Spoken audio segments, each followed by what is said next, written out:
નમસ્કાર ખેડૂત મિત્રો, તમે જોઈ રહ્યા છો અમારી વીટી ખેડૂત મિત્રોની યુટ્યુબ ચેનલ. તો મિત્રો, આજના આ વિડીયોની અંદર આપણે વરિયાળી બજારની સંપૂર્ણ માહિતી મેળવશું, જેમાં હાલ વરિયાળીની અમે આવકો ચાલુ થઈ જશે.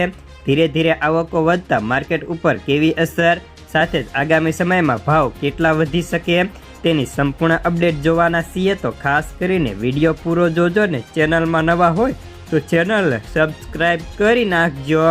જ્યારે આપણે વાત કરીએ તો દિવાળીની આસપાસ વવાયેલી પિયત વરિયાળીની કાપણી લગભગ વિસ્તારમાં પૂરી થઈ ચૂકી છે. જ્યારે ખેડૂતોએ પાક હાથવગો કરી લીધો છે ને પખવાડિયા પહેલાં મોટી આવક સામે કલર વરિયાળી આવતી હતી, જેથી ખરીદીને ટેકો અને બજાર ઊંચી ખુલી હતી. આજે પખવાડિયા પછી આવક ઘટવા સામે ભૂરી વરિયાળી આવી રહી છે, તો ત્રીજા તરફ ગરાગી પણ ઘટવા લાગી છે અને વરિયાળીની બજારમાં પખવાડિયા દરમિયાન પ્રતિ મણે 1 ક્વિન્ટલમાં 1000 જેટલો ઘસારો આવી ગયો હતો.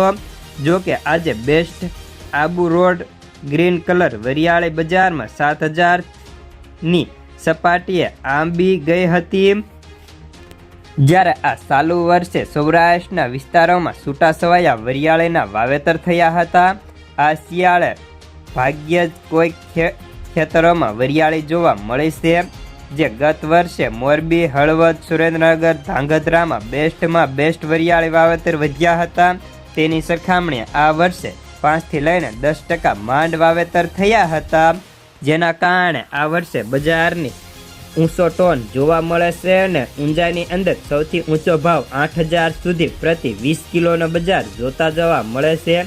તો સામાન્ય માર્કેટિંગ યાર્ડની અંદર ભાવ તેની ક્વોલિટી મુજબ 2000થી ચાલુ થઈને 3500 સુધી બજાર જોવા મળતું હતું.